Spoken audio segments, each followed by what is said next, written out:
Hello' everyone, কি খবৰ? মাৰ্টিনাছ ব্লগৰ অন্য এটা নতুন ভিডিঅ'লৈ আপোনাক সকলোকে স্বাগতম জনাইছোঁ।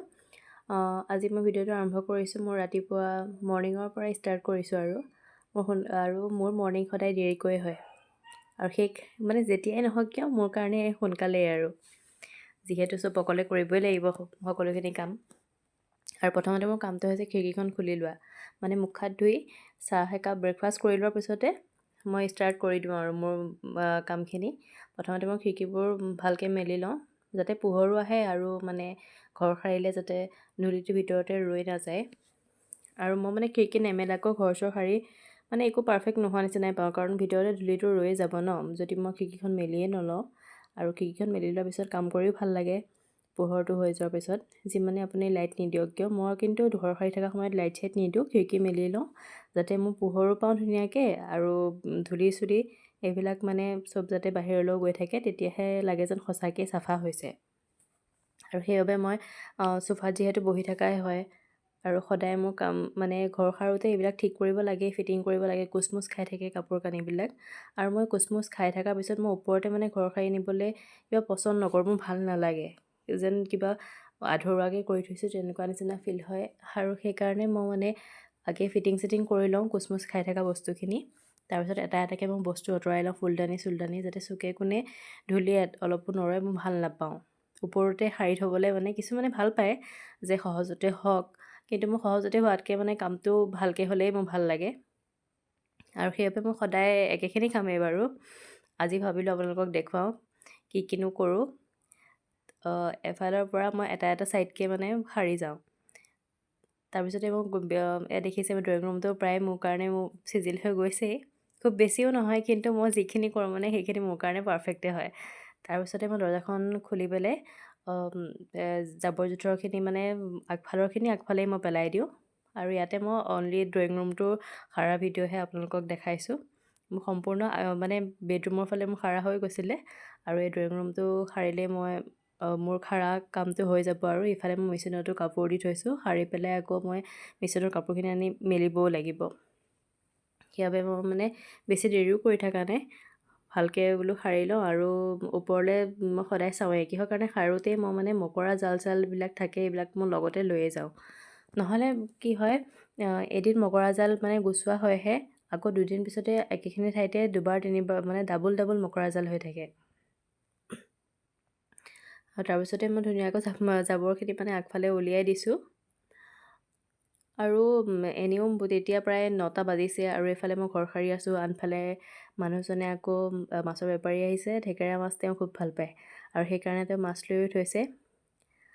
আৰু মই দেখাই যাম বাৰু কি কি বনাইছোঁ, কি কৰিছোঁ। আৰু মোৰ সাৰি হৈ গ'ল আৰু আজৰি হৈ পেলাই মই পানী অলপ খাই লওঁ, মানে পানী পিয়াহ লাগি যায় ঘৰ সাৰিলে, বহুত গৰমো লাগে নহয়। আৰু পানী খাই হোৱাৰ পিছতে মোৰ মেচিনে মাত দিলে, আৰু সেইবাবে মই কাপোৰখিনি আনি পেলাই ধুনীয়াকৈ মেলিলোঁ।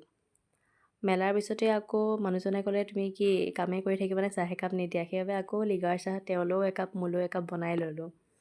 আৰু চাহ একাপ নহ'লে ভালো নালাগে, 10-11টা মানত এনেকুৱা চাহ একাপ খালেহে চবৰে ভাল লাগে, সকলোৱে খায়েই দিয়কচোন। তাৰপিছত তেওঁৰ কাপ মই ধুনীয়াকৈ ঢাকি থ'লোঁ আৰু 10 মিনিটমান ৰৈ মই গাটো ধুই আহিলোঁ, যিহেতু ৰান্ধিব লাগিব। ৰন্ধাৰ আগতে মই গাটো সদায় ধুই লওঁ, তেতিয়াহে ভাল লাগে গা মানে পৰিষ্কাৰ হৈ ৰান্ধিলে সকলোৱে ভাল লাগে, পাকঘৰত যিহেতু সোমোৱা হয়, সেইকাৰণে মই গাটো ৰন্ধাৰ আগতে ধুই লওঁ। তাৰপিছতে আৰু গা ধোৱাৰ পিছতে মই বেছিও নকৰোঁ, আগতে মোৰ গা ধোৱাটো বহুত লেট হয়, কিন্তু আজিকালি মই প্ৰায় সোনকালে আৰু জটপটকৈ ধুই পেলাই গা মূৰ ধুই আহি ক্ৰীম চিম সানি লৈ পেলাই তাৰপিছতে মই পাকঘৰত সোমাওঁ। আৰু মোৰ মাছ যিহেতু লৈ থোৱা আছিলে মই কৈছিলোঁৱেই, আৰু সেইবাবে মই আহি পেলাই মাছখিনি ধুনীয়াকৈ ধুই লৈছোঁ পৰিষ্কাৰকৈ। মই 3-4বাৰ ধুলে যেন কিবা ভালকৈ ধোৱা নাই তেনেকুৱা নিচিনা লাগে, তথাপি ইমান ধুই লোৱাৰ পিছতো চাবচোন এয়া বাকলি এপিচ মই আঁতৰাব লগা হৈছেই।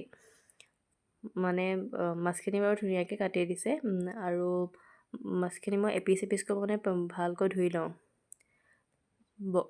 সেয়া দেখিছে নহয়, এটা বাকলি মানে ৰয়ে, মই এনেকৈ বাকলি ৰ'লে বহুত ভয় খাওঁ। আৰু এইফালে আকৌ পেটু আজি মানে মানুহজনে খাই বহুত ভাল পায়, আৰু পেটু ময়ো খায়ো ভাল পাওঁ, কিন্তু আজি ফাৰ্ষ্ট বনাম, কেনেকুৱা হয় দেখাম বাৰু আপোনালোকক। বেঙেনা দিয়ে বনাম আজি। আৰু এফালে মই মিহি মিহিকৈ বিলাহীখিনি ধুই পেলাই কাটি লৈছোঁ আৰু এয়া বেঙেনাও সৰু সৰুকৈ চকলা কাটি লৈছোঁ পেটু দিবৰ কাৰণে। আৰু এয়া আলু বিলাহী দি মাছ বনাম যিহেতু আলুখিনিও মই মিহি মিহিকৈ পাতলকৈ কাটি লৈছোঁ। আৰু আনফালে মই এফালে মাছ ধুই ৰেডি কৰিলোঁ, এইফালে পেটুখিনিও ধুনীয়াকৈ ধুই ৰেডি কৰি থৈছোঁ। এতিয়া মানে মই দুইফালে উঠাইহে যাম আৰু। এয়া দেখিছে নহয়, মই মাছ আকৌ এইটোত ধুইহে বৰ জুতি পাওঁ। আৰু এতিয়া আৰম্ভ কৰোঁ আহক মোৰ ৰান্ধন কাৰ্য। এইফালে মই অলপ বিলাহীখিনি মজিবলৈ ফাৰ্ষ্ট টাইম মই মানে মাছ বিলাহী বনালে বিলাহীখিনি আগতে তেলত মানে পিঁয়াজখিনি দি লোৱাৰ পাছতে মই বিলাহীখিনি ভালকৈ মজিবলৈ দিওঁ, নহ'লে মানে কি বিলাহীখিনি গোটা হৈ থাকে যে মানে এওঁলোকে খাবলৈ ভাল নাপায়। বিলাহীখিনি মানে ভালকৈ গলি যালেহে ভাল পায়। আৰু আনফালে চাওকচোন বতৰটো ইমান ধুনীয়া কৰিছে, আকাশখন দেখিয়ে ভাল লাগিছে। আৰু এফালে যিহেতু বিলাহীখিনি ভালকৈ অলপ মজিবলৈ দিছোঁ আৰু আনফালে মই কেৰাহী এটাত তেল পাতি দিছোঁ যাতে মাছ কেইপিচ মই অলপ ফ্ৰাই কৰি ল'ম। মানে মই 3 পিচকৈ মানে ফ্ৰাই কৰোঁ, তাতকৈ বেছিকৈ দিলে মানে ভালকৈ নোহোৱা যেন পাওঁ। 3 পিচকৈ দিলে মানে ভালকৈ জানো গোটেই কেইপিচ হৈছে তেনেকুৱা এটা ফিল হয়, সেইকাৰণে মই 3 পিচকৈ মানে ফ্ৰাই কৰিছোঁ। আৰু আনফালে বিলাহীখিনি মজিবলৈও উঠাই থৈছোঁ আৰু ভাবিছোঁ যে এয়া কৰি থাকিলেই নহ'ব, মোৰ আকৌ ভাত বনাবও আছে। সেইকাৰণে মই চাউলখিনি আকৌ ধুই ল'লোঁ। ধুই লৈ পেলাই আকৌ মাছখিনিও মই এপিচকৈ আকৌ লুটিয়াইও আছোঁ, এটা ছাইড নহ'লে ধৰি যায়গৈ। আৰু সেইফালে আকৌ সেইকেইপিচ নমাই আকৌ 4 পিচ দি দিলোঁ। এনেকৈ মানে হাফ ফ্ৰাই কৰিছোঁ, মই বেছি টাইটকৈও কৰা নাই, যিহেতু তৰকাৰীতহে দিম। এনেই ফ্ৰাই খোৱা হ'লেতো বেছি টাইটকৈ কৰিব লাগে। আৰু মোৰ মাছ ফ্ৰাই কৰা প্ৰায় হৈয়ে গৈছে, আৰু আপোনালোকক দেখালেও মই মাছ ফ্ৰাই মোৰ হৈ গৈছে। আৰু বিলাহীখিনিও মজি হ'ল, সেইকাৰণে মই এতিয়া আলুখিনি দি দিব লাগিব। আৰু সেইকাৰণে মই ধুই থোৱা আলুখিনি অলপকৈ তাত দি দিলোঁ। আৰু আলুখিনি দিয়াৰ পিছতে আৰু আনফালে মই পেটু ভাজা যে কৈছিলোঁ, মই বেঙেনা দি পেটু ভাজা সম্পূৰ্ণ হৈ গৈছে।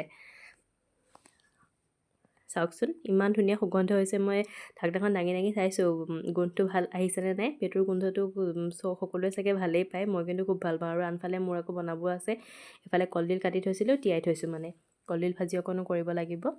আৰু যিহেতু মাছৰ আঞ্জাত ধনিয়া পাত দিলে খুব ভাল লাগে, সেইকাৰণে ধনিয়া পাত ধুই লৈ পেলাই সৰুকৈ কুটি লৈছোঁ। কুটি পেলাই আৰু মাছৰ আঞ্জাখিনিত দি দিম। মানে বিলাহী ইমান ধুনীয়া এটা সুগন্ধ আহিছে, কি ক'ম আৰু।